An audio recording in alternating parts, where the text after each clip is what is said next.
सखिया कही महल दुई रनिया ननद भऊ जइया ननद भऊ जइया हो।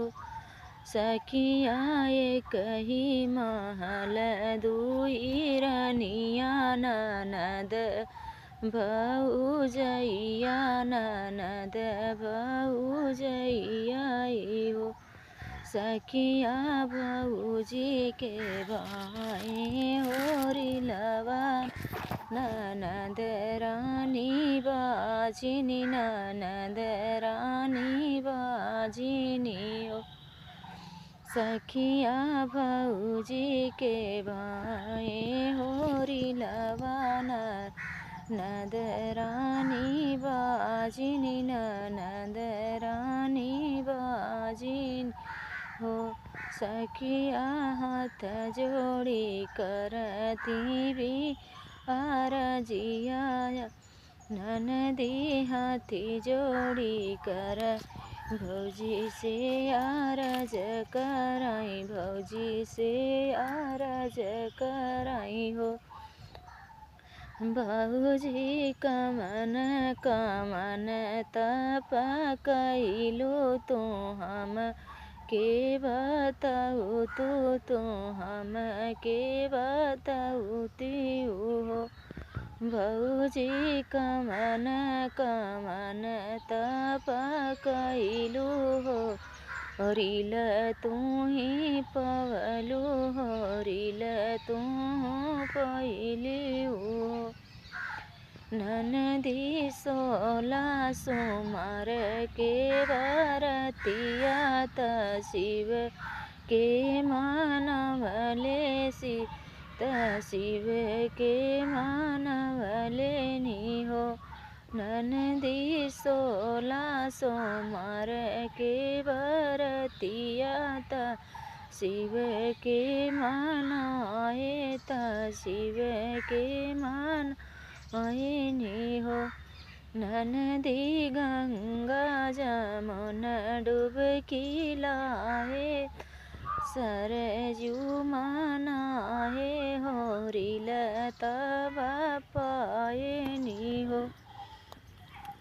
ननदी गंगा जमुना डुबकी लाए त सरजू मनाए हो रील तब आए हो रील तब पायनी हो। भौजी कमन कमन तप कैलियो हो रील तू पहलियो हो रील तू ही पवलियो हो।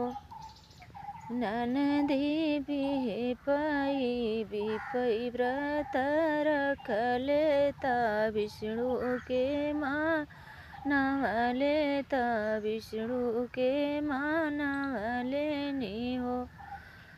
ननदी गंगा जमुना डुबकी लाए त सरजू के मनाए त सरयू नाए हो रील तब पाए हो रील तब पायनी हो।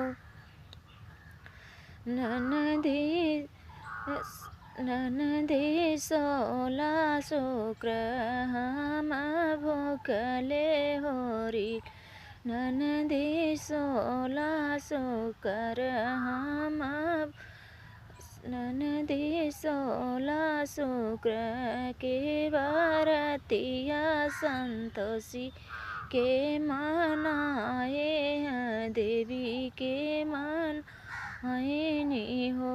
ननदी गंगा जमुना डुबकी आए हो सरजू मनाए त हो रील तब पाए हो रील तब पायनी हो।